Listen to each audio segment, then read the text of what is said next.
Everyone, I am Rashid Ansari और लेके आए एक नया चैप्टर जो आपके एग्जाम से रिलेटेड बड़ा इंपॉर्टेंट होने वाला है। आइए देखते हैं इस चैप्टर का नाम क्या है। तो इस चैप्टर का नाम है अकाउंटिंग रेशियो। अकाउंटिंग रेशियो होता है क्या बच्चों? हाँ, अकाउंटिंग रेशियो सर हमने पढ़ा हुआ है थर्ड वाली बुक में, जिस एनालिसिस वाली बुक में। हाँ, तो ये एक टूल्स है। टूल्स क्या है? तो एनालाइज करने का टूल्स है। होता क्या है अकाउंटिंग रेशियो या रेशियोज क्या होता है? तो कहा जाता है कि it is an expression, it is an arithmetical expression of two accounting information. जब दो अकाउंटिंग इंफॉर्मेशन को या अकाउंटिंग डेटा को हम क्या करते हैं, रेशियो के फॉर्म में प्रेजेंट करते हैं, तो that is called accounting ratios. अच्छा सर, इसमें पढ़ना क्या क्या है? तो अकाउंटिंग रेशियोज के अंदर हमें पहली चीज ये जान लेना है कि हम अकाउंटिंग रेशियो को किस तरीके से एक्सप्रेस कर सकते हैं।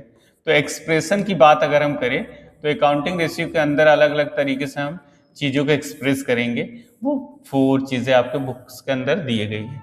सबसे पहला होता है प्योर रेशियो। आप डेटा को प्योर रेशियो के फॉर्म में प्रेजेंट कर सकते हो। हाँ सर, परसेंटेज के फॉर्म में कर सकते हो आप। Yes sir. और आप टाइम्स के बेस पे कर सकते हो। Yes sir. और एक फ्रैक्शन के रूप में भी आप डेटा को प्रेजेंट कर सकते हो अकाउंटिंग रेशियो को। चलिए सर, प्योर रेशियो को कैसे, कोई एग्जांपल बता दीजिए। हाँ बेटा, जैसे आपने देखा होगा 2:1, तो ये प्योर डिजिट है। जब ये डिजिट प्योर नहीं रहेगी, मतलब अगर हमने कहा कि 1.4:1 है, तो ये it is not a pure, right? Okay. Percentage sir, percentage के फॉर्म में मतलब जनरली जो 10%, 20%, तो अगर डेटा को अगर हम परसेंटेज के फॉर्म में कह रहे हैं तो एक्सप्रेशन ऑफ परसेंटेज होता है। टाइम्स क्या होता है सर? जैसे आपने देखा होगा किसी चीज को हमने कहा कि 2 टाइम्स ज्यादा है, या फिर आप लोग कहते हो 2 गुना ज्यादा है, 3 गुना ज्यादा है, तो इस तरीके से डेटा अलग अलग तरीके से प्रेजेंट किया जाता है। सर फ्रैक्शंस में किस तरीके से प्रेजेंट किया जाता है? हाँ बेटा, इसी को हम कह सकते हैं इम्प्योर रेशियो। इम्प्योर रेशियो को ही हम कहेंगे फ्रैक्शन। जैसे हमने कहा 0.5/1, या हमने कहा 0.75:1, तो ये क्या है हमारा? इम्प्योर या फ्रैक्शन के रूप में डेटा को प्रेजेंट किया जाता है। अच्छा सर, चलिए सर कुछ और बताइए हमें। हाँ बेटा देखिए, अब इसके अंदर हमें पढ़ना है रेशियोज। तो रेशियोज अलग अलग तरीके के होते हैं, 4 टाइप के रेशियोज होते हैं। आइए आपको हम कुछ दिखाते हैं। ये देखिए अब। हाँ सर, यही चारों रेशियो आपको पढ़ना है बेटा। क्या है? Liquidity ratio, solvency ratio, activity ratio, profitability ratio. ये 4 तरीके के रेशियोज आपके बुक में हैं, और इन 4 का अलग अलग कुछ फॉर्मूलेज हैं, मतलब किस तरीके से हम कैलकुलेट करेंगे। लिक्विडिटी रेशियो क्या होता है? तो सर इसका दूसरा नाम भी बता दीजिए हमें। हाँ बेटा, इसका नाम दूसरा होता है वर्किंग कैपिटल रेशियो। इसको हम वर्किंग कैपिटल रेशियो के नाम से जानते हैं। अच्छा सर। सर और कुछ कहते हैं? हाँ हाँ बेटा, इसको और भी इसका एक नाम है, और करके हम इसको कहते हैं शॉर्ट टर्म सॉल्वेंसी रेशियो। क्या कहेंगे? Short term solvency ratio. Okay sir. चलिए सर, और आगे बताइए आप। अच्छा, इसके अंदर हम पढ़ने वाले हैं 2 तरीके के रेशियो। एक होगा करंट रेशियो, एक होगा क्विक रेशियो। चलिए अभी इसके बारे में हम लोग डिस्कस करेंगे। ऐसे ही सॉल्वेंसी रेशियो। सर ये सॉल्वेंसी रेशियो किस लिए होता है? तो ये बेटा लॉन्ग टर्म की जो भी आपके ऑब्लिगेशंस है उसको पे करने के लिए। जैसे आपने देखा होगा डिबेंचर्स। हाँ सर, डिबेंचर आपने बताया था कि इसका पेमेंट हमें कब करना होता है? नियर अबाउट 10 ईयर के बाद। तो ये लॉन्ग टर्म लाइबिलिटीज है, और लॉन्ग टर्म लाइबिलिटी को पेमेंट करने के लिए जो भी हम रेशियोस कैलकुलेट करते हैं वो सॉल्वेंसी रेशियो के अंदर आते हैं। Okay sir. सर और क्या है? एक्टिविटी रेशियो है। अच्छा, सॉल्वेंसी रेशियो के अंदर हमें क्या क्या पढ़ना है? एक डेट रेशियो पढ़ना है, date to equity, total asset to डेब्ट ratio, proprietary ratio, interest coverage ratio, डेब्ट इक्विटी रेशियो। वाह सर, कितना हो गया हमारे पास। हाँ बेटा, बहुत ज्यादा, थोड़ा फॉर्मूला है, लेकिन चीजें आसानी से आप कैलकुलेट कर सकते हो, ये दिया रहता है। चलिए सर बताइए एक्टिविटी रेशियो क्या है? तो एक्टिविटी रेशियो जो होता है वो एक्चुअल में कैलकुलेट करता है कि आपका जो इसके अंदर जनरली क्या होता है, अलग अलग चीजें हम कैलकुलेट, जैसे इन्वेंट्री, कि हमारे बिजनेस के अंदर जो इन्वेंट्री है वो कितने टाइम में कंजप्शन होगा, कितना दिन में वो खत्म हो जाएगा। ये सब चीजें हम कैलकुलेट करने के लिए इसको एक्टिविटी रेशियो कैलकुलेट करते हैं। ठीक है, बता दीजिए सर इसमें क्या क्या आएगा। तो इसके अंदर आप इन्वेंट्री टर्नओवर रेशियो देखने वाले हैं, ट्रेड रिसीवेबल टर्नओवर रेशियो देखेंगे, ट्रेड पेएबल टर्नओवर रेशियो देखना है, फिक्स एसेट टर्नओवर रेशियो है, नेट एसेट टर्नओवर रेशियो है, वर्किंग कैपिटल टर्नओवर रेशियो है। अच्छा सर, ये नया है एक इसमें, और इसमें एक नया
इसको डिवाइड करिए थोड़ा।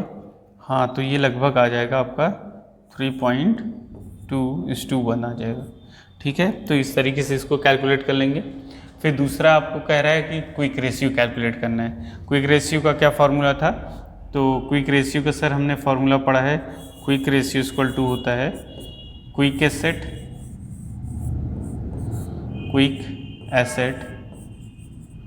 Upon current liability. Yes, current. ठीक है। अच्छा सर, क्विक एसेट कैसे निकलता था? हाँ, तो क्विक एसेट आपने निकालने का फॉर्मूला पढ़ा था ना, वहाँ क्या था? करेंट एसेट माइनस पिट ना। पिट में क्या था? प्रीपेड एक्सपेंसेस और इन्वेंट्रीज एंड टैक्स एडवांस। ठीक है, तो करेंट एसेट हमारे पास आ गया 8,96,000। इसमें से माइनस कर रही इन्वेंट्री कितना है आपके पास, तो ये माइनस करेंगे तो 4,10,000 ये आ जाएगा। ठीक है, माइनस फिर सर हमारे पास प्रीपेड इंश्योरेंस है, हाँ 18,000 ये माइनस कर लीजिए बेटा। उसके बाद माइनस करेंगे आप एडवांस पेमेंट ऑफ टैक्स ना 20,000, तो ये माइनस कर लेते हैं तो पता चल जाएगा। तो ये टोटल कितना हो जाएगा? 430, 448, 8 6 माइनस 448 ना, तो इसको माइनस करेंगे तो अगेन 448 आ जाएगा, राइट। ठीक है सर, 440 तो फॉर्मूले पर रख दीजिए। 448 डिवाइड बाई, अच्छा एक बार फिर से लिखते हैं, 448 डिवाइड बाई 2,80,000। अच्छा सर, इसको डिवाइड करने पे आपका आंसर 1.6:1 आएगा। ठीक है, आप कैलकुलेट करिएगा, ये तरीका है। ठीक है, ओके। चलिए आगे से कुछ और तरीके से क्वेश्चन कर लेते हैं। हाँ सर, तो देखिए एक क्वेश्चन ये है, कह रहा है कि कंप्यूट करंट रेशियो। आपको टोटल एसेट दिया है और नॉन करंट एसेट दिया है, शेयर होल्डर फंड दिया है, उसके बाद नॉन करंट लायबिलिटी दिया है। हमें चाहिए क्या? Current ratio. तो करंट रेशियो का फॉर्मूला हमने पढ़ रखा है, करंट रेशियो इक्वल टू होता है current asset upon current liability. Sir इसमें तो ना हमें करंट एसेट दिया ना करंट लायबिलिटी दिया है। हाँ बेटा, तो हमने कुछ फॉर्मूला लिखवाया था ना आपको, देखिए ये वाला फॉर्मूला, तो यहाँ से आपको समझ में आएगा। देखिए यहाँ से अगर करंट एसेट निकालना है तो टोटल एसेट में से नॉन करंट लायबिलिटी माइनस कर लो। ओके सर, देखते हैं फिर। देखिए टोटल एसेट गिवन है 40 lakh, non current asset minus करेंगे तो कितना आ जाएगा? देखिए यहाँ पर आपका करंट एसेट कैसे आएगा, तो 40 लाख माइनस 22 लाख। ठीक है, तो ये माइनस कर लेंगे तो आपको करंट एसेट मिल जाएगा। फिर सर करंट लायबिलिटी कैसे मिलती थी? तो देखिए यहाँ पर करंट लायबिलिटी का भी फॉर्मूला हमने लिखवा रखा है कि सर जब टोटल एसेट या टोटल लायबिलिटी दिया हो तो उस केस में हम शेयर होल्डर फंड और नॉन करंट लायबिलिटी माइनस कर लेंगे। तो यह दूसरा वाला फॉर्मूला आप लगाइए। देखिए तो करंट लायबिलिटी कैसे हो जाएगा? तो सर टोटल एसेट ही हमारा टोटल लायबिलिटी होता है। ठीक है, तो हमारे पास टोटल लायबिलिटी 40 लाख हो गया, इसमें से हमें माइनस कर लेना है क्या क्या बेटा? शेयर होल्डर फंड माइनस कर लीजिए, कितना है? 27 लाख है सर। ओके, और फिर क्या करें सर? इसमें से और माइनस कर लीजिए आप नॉन करेंट लायबिलिटी 8 लाख, ये तो हो जाएगा आपका। चलिए तो कितना आ जाएगा आपका? सर ये तो 18 लाख आ रहा है। हाँ बेटा सही है, 18 लाख आ गया। सर ये कितना आ जाएगा? तो आप देखिए इसको 35 हो जाएगा, तो ये 5 लाख बन गया।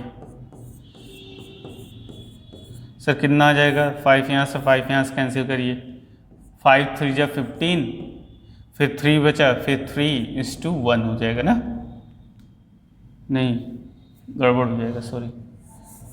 5 3 जा 15 पॉइंट, 3 बचा 30 हो गया, तो 5 6 जा 1:1।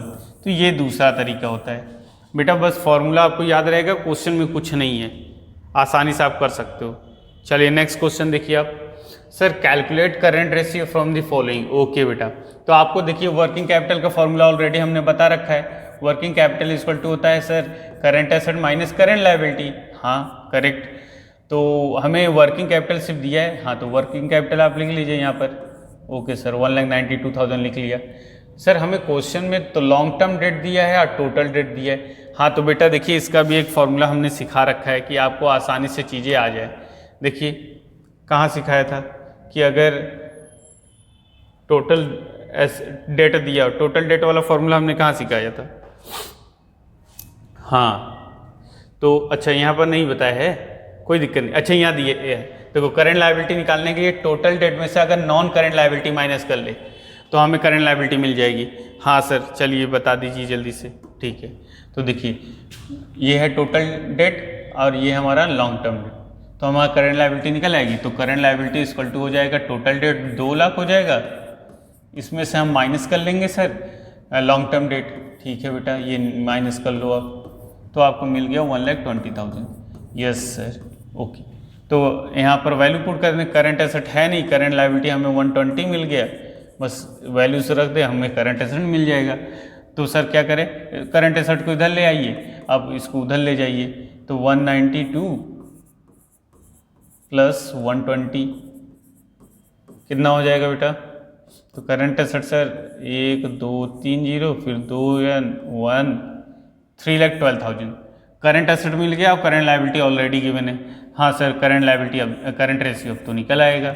हाँ बेटा 3,12,000 फिर डिवाइड कर देंगे इसमें 1,20,000। यस सर 3 0 यहाँ से 3 0 यहाँ से कैंसिल कर दो, तो ये कट जाएगा क्या? 4 2 6 हाँ 3 से कट करते हैं, 3 4 जा 20 हो गया, 3 1 जा 3 फिर 0 फिर 4 हो गया। हाँ बेटा इसको फिर 2 से करिए 20 हो गया, इसको करेंगे तो 52 हो जाएगा, फिर 2 से करेंगे 10 हो जाएगा, इसको करेंगे तो 2 2 जा 4 2 6 जा हाँ 2 से और कट कर लीजिए 13 हो गया, फिर 5 को डिवाइड कर दीजिए तो 5 2 जा 10 और फिर बचा कितना 3 मतलब 36। यस सर ये रेशियो आपका बन गया। सर और कुछ तरीके से क्वेश्चन आते हैं? हाँ बेटा और तरीका भी है, ये देखिए एक कुछ इस तरीके से आपको क्वेश्चन दिए रहेंगे, उसके बाद आपको कहेगा कि आप बताइए कि इन सारे ट्रांजैक्शंस को अगर हम अप्लाई करें तो क्या रेशियो क्या होगा, इम्प्रूव करेगा, रिड्यूस करेगा या नॉट चेंज। तो चलिए 1 बाय 1 देखते हैं बेटा, थोड़ा सा इसको चीज़ें को थोड़ा सा बड़ा करते हैं कि आपको चीज़ें दिख पाएँ। देखिए बेटा अब क्वेश्चन देखिए, चलिए करते हैं। पहला क्या है, current ratio of the company, current ratio कितना दिया है 2.1/1 दिया है, करंट रेशियो दिया है। तो सर ऐसे ही सॉल्व करना है? नहीं बेटा इसको थोड़ा सा आप चेंज कर लीजिए, अगर इसको हम 25,000/10,000 लिख लेंगे तो चीज़ें हमें थोड़ा सा समझ में आने लगी। ओके सर हम लिख लेते हैं, ठीक है। तो चलिए देखिए क्या क्या है इसमें। कह रहा है पहला कि पेमेंट टू ट्रेड पेबल। अब चीज़ें आप सोचिए कि ट्रेड पेबल कैसे करंट रेशियो को अफेक्ट करता है। तो देखिए दो चीज़ें हैं, अगर हम पेमेंट करेंगे तो एक पहला हमारे पास से कैश जाएगा, हाँ सर कैश तो जाएगा। ट्रेड पेबल क्या होता है सर, करंट लायबिलिटी होती है, करंट लायबिलिटी भी हमारे यहाँ से कम हो जाएगा, मतलब ट्रेड पेबल हमारा कम हो जाएगा। ठीक है, हाँ सर समझ में आ रहा है।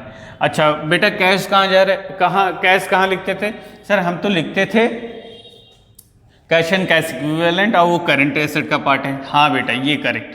तो चलिए देखिए, अच्छा कैश सपोज मैं एग्जांपल लेके मैं मान लेता हूँ 5,000 का हमने पेमेंट किया है। हाँ मान लिया सर 5,000 का अगर पेमेंट किया है तो कैश भी 5,000 से माइनस होगा और ट्रेड पेबल हमारी लायबिलिटी होती है तो वो भी माइनस होगा। तो एक बार करके देखिए 5,000 यहाँ माइनस हो जाएगा, 5,000 यहाँ माइनस हो जाएगा।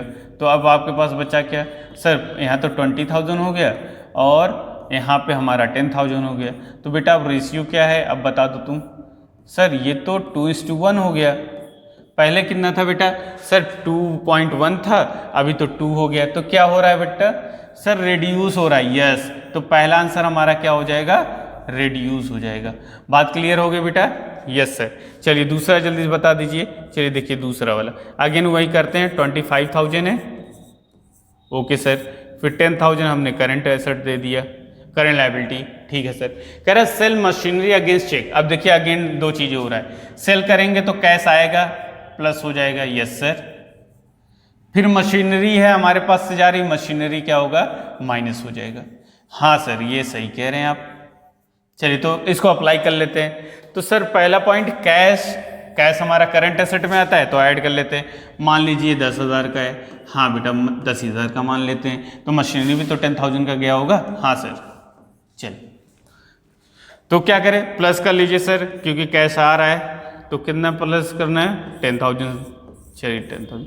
सर मशीनरी तो करंट एसेट में नहीं आता। हाँ बेटा, क्योंकि मशीनरी क्या है, हमारा नॉन करंट एसेट है, इसलिए इसके अंदर नहीं आएगा।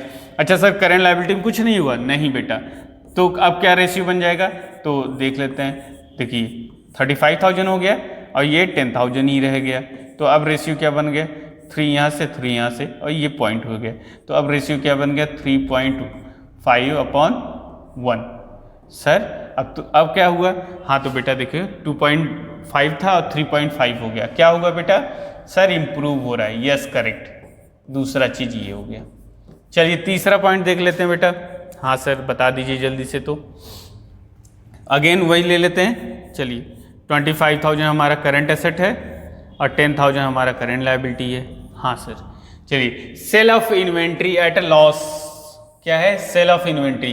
पहला चीज क्या हुआ सर, हाँ सेल किया है तो हमारे पास से गुड्स जा रहा है ना, गुड्स जा रहा है, मान लो 10,000 का। हाँ सर 10,000 का मान लिया। फिर उसके बाद कह रहा है कि at a loss against cheque, उसके बदले में हमें एक चेक मिला है सर। हाँ मिल गया, कितना चेक मिल रहा है तो ऐड करेंगे ना। हाँ चेक मिल गया सर, चलिए ठीक है। लेकिन सर कह रहा है लॉस पे, तो मान लेते हैं 10,000 का सामान था, हमने मान लेते हैं 9,000 पे हुआ है, तो 9,000 लिख लेते हैं। चलो समझ में आ गया ना कि 10,000 का सामान बेचा है, 9,000 उसमें मिला है लेकिन चेक मिला है, ठीक है। सर गुड्स तो हमारे इन्वेंट्री का पार्ट है, तो इसलिए हमारा माइनस हो जाएगा करंट एसेट। यस बेटा करेक्ट लाइन। सर लेकिन चेक भी तो हमारा करंट एसेट है, हाँ तो उसमें ऐड कर लो, कोई दिक्कत नहीं। अच्छा अब रेशियो क्या बन जाएगा, तो अब देख लीजिए, इसको अगर माइनस प्लस करेंगे तो 1,000 माइनस हो जाएगा, तो ये 24,000/10,000 हो जाएगा। हाँ बेटा एकदम करेक्ट। तो इसको देखिए 3030, सर ये पॉइंट, सर इस बात तो रेशियो हमें डिक्रीज दिख रहा है। हाँ बेटा ये रेशियो अब डिक्रीज है, तो इसको हम लिखेंगे रिड्यूस। आई होप चीज़ें समझ में आ गई होगी। हाँ सर जल्दी से ये सब भी बता दीजिए। चलो अब थोड़ा सा प्लेस नहीं है तो यहाँ लिखते हैं ना। चलिए अगेन 25,000 हमारा करंट एसेट और 10,000 करंट लायबिलिटी, ठीक सर। चलिए नेक्स्ट बता, कह रहे cash collected from trade receivable. क्या हो रहा है, कैश कलेक्टेड, करेक्टेड का मतलब कैश आ रहा है हमारे पास से, तो हम क्या करेंगे सर, कैश में ऐड कर लेंगे। ओके बेटा एकदम करेक्ट। कह रहा है from trade receivable, trade receivable तो कम हो जाएगा। यस सर ट्रेड रिसीवेबल कम हो जाएगा। चलिए सर अब बताइए कहाँ कहाँ आता है, कैश हमें पता है सर कि कैश हमारा करंट एसेट है, इसलिए हम मान लेते हैं कि 5,000 का था तो हम 5,000 ऐड कर लेते हैं। अच्छा सर ट्रेड रिसीवेबल कहाँ होता है, हाँ बेटा ये ट्रेड रिसीवेबल भी करंट एसेट का ही पार्ट है, तो सर मतलब 5,000 माइनस हो जाएगा। हाँ हाँ हाँ एकदम करेक्ट। तो अब बताओ बेटा माइनस प्लस कैंसिल हो गया, बताओ रेशियो क्या हुआ। सर इसमें तो नो चेंज दिख रहा है, हाँ वेल डन, यहाँ पर नो चेंज हो जाएगा। Okay yes sir. Sir next जल्दी जल्दी बता दीजिए, तो पांचवा वाला, ये चौथा पॉइंट था, पांचवा पॉइंट सर बताइए। ठीक है अगेन 25,000 लिख लेते हैं। सर आप इसको चेंज नहीं कर सकते क्या, नहीं नहीं बेटा इसको चेंज नहीं करेंगे हम, क्यों, क्योंकि हमारा 2.5 का रेशियो हमेशा बनना चाहिए। आप वहाँ 25 लाख अपॉन 10 लाख लिख दीजिए तब भी चलेगा, लेकिन रेशियो हमारा हमेशा वही मेंटेन होना चाहिए। अच्छा सर चलिए नेक्स्ट जल्दी बताइए, पांचवा पॉइंट कह रहे सर बी आर डिसऑनर्ड हो गया। सर ये बी आर डिसऑनर होने का क्या मतलब होता है, बी आर डिसऑनर का मतलब है बेटा कि एक बिल्स रिसीवेबल, बिल्स रिसीवेबल का मतलब ट्रेड रिसीवेबल था वो डिसऑनर हो गया, हमें एक बिल्स रिसीवेबल मिला था ना, वो अब डिसऑनर हो रहा है, तो सर इसका क्या इफेक्ट पड़ा होगा। अच्छा ये बी आर होता क्या है पहले ये समझ लो। यू नो दैट कि सेल्स हमारा दो तरीके का होता है। सर ये तो हमें आज तक नहीं पता था, कोई बात नहीं बेटा आज पता कर लीजिए। सेल्स दो तरीके का होता है, एक सिक्योर सेल होता है, अच्छा सर, एक होता है अनसिक्योर सेल। अच्छा ऐसा भी होता है सर, हाँ बेटा चलिए अनसिक्योर सेल्स, ठीक है। सिक्योर सेल्स क्या होता है सर, सर सिक्योर तो वो सारी चीज़ें होती हैं जिनके बदले में हमें कोई रिटर्न फॉर्म दिया जाता है। हाँ बेटा, तो जब रिटर्न फॉर्म में हमें कोई चीज़ दिया जाता है उसी को हम कहेंगे बिल्स रिसीवेबल। और जब हमें रिटर्न फॉर्म में नहीं दिया जाता उसको हम सिर्फ डेटर कह देते हैं ना। हाँ सर, एकदम सही बात है। तो ये चीज़ें यहीं से रिलेट करता है बेटा, समझो। अब बी आर डिसऑनर हो गया तो हमारे यहाँ तो 5000, मान लो 5000 का था तो 5000 तो गया सर। Yes sir. अच्छा, बी आर डिसऑनर हुआ जिसकी वजह से हमारा डेटर अगेन 5000 का बढ़ गया। हाँ सर, अब समझ में आ रहा है। तो अब देखो माइनस प्लस कैंसिल, फिर से sir no change. Yes correct. Okay, चलिए सर 6 वाला पॉइंट जल्दी बताइए हमें। ओके, 25,000 आप लिख लीजिए। हाँ सर, 10,000 भी लिख लिए थे। ठीक है, क्या करें, इशू ऑफ शेयर। क्या किया गया है, शेयर को हमने इशू किया है। अच्छा, शेयर इशू किया तो सर क्या होगा, हाँ इजी है। शेयर इशू करते हैं तो बेटा दो चीज़ें होती है। एक हमारे पास से क्या बढ़ता है, पहला पॉइंट देखो इसमें क्या है, इशू ऑफ शेयर करेंगे तो पहला पॉइंट हमारा शेयर्स क्या हो जाएगा, बढ़ जाएगा, तो उसमें हम प्लस कर लेंगे। दूसरा चीज़ सर, जब हम शेयर इशू करते हैं तो हमारे पास कैश आता है। यस बेटा करेक्ट, क्योंकि सर हमें बताया गया था बैंक करके लिखते हैं। हाँ एकदम करेक्ट। तो हमारे पास तो कैश आ रहा है, मान लो 10,000 का हमने इशू किया। तो सर इशू ऑफ शेयर तो हमारा ना करंट एसेट है ना करंट लायबिलिटी। यस करेक्ट बेटा। तो देखो क्या हो जाएगा, 35,000 अपॉन 10,000। सर अब तो रेशियो बढ़ रहा है। यस बेटा, दिस इज इंक्रीज, या हम कह सकते हैं इम्प्रूव। हाँ सर, समझ में आ गया। सर जल्दी ये बता दीजिए, देखो अब दूसरा हम यही समझ लेते हैं। इशू ऑफ शेयर सर ना तो करंट एसेट इफेक्ट करेगा ना करंट लायबिलिटी। करेक्ट बेटा। Against the purchase of building, building हमने परचेस किया। अच्छा बताओ, बिल्डिंग हमारे पास आ रहा है तो हमारे करंट एसेट या करंट लायबिलिटी पे इफेक्ट करेगा? नहीं सर, नहीं, कोई इफेक्ट नहीं पड़ेगा। हाँ वेरी गुड। तो इसको हम क्या कहेंगे बेटा, नो चेंज। यस सर, समझ में आ गया। चलो बेटा लास्ट वाला बता दो थोड़ा सा, कर रिडेम्पशन या रीपेमेंट ऑफ डिबेंचर। तो देखो यहाँ पर क्लियर कुछ नहीं बताया, लेकिन हम मान के चलेंगे this is a mature debenture. Mature debenture क्या होता है, वो डिबेंचर जो करंट ईयर के अंदर मेच्योर होने वाला है, जिसका हम पेमेंट करने वाला है ना। तो इससे क्या होगा सर, हमारे पास तो कैश चला जाएगा तो कैश में से माइनस होगा। यस बेटा। और दूसरी चीज़ क्या होगा सर, हमारी लायबिलिटी एक है करंट लायबिलिटी, वो भी रिड्यूस हो जाएगी ना। तो डिबेंचर ही लिख लेते हैं। तो दोनों सर डिक्रीज हो रहा है, तो दोनों डिक्रीज होगा तो सर क्या होगा, तो ऐसा कोई एग्जांपल में दोनों डिक्रीज हुआ था? हाँ सर, ये वाला देखिए इसमें दोनों हुआ है। तो सेम एज इसमें भी देख लीजिए क्या होगा, रेशियो इंक्रीज करेगा या डिक्रीज? सर रेड्यूस कर रहा था। हाँ बेटा, तो इस केस में भी रेड्यूस हो जाएगा। आई होप चीज़ें समझ में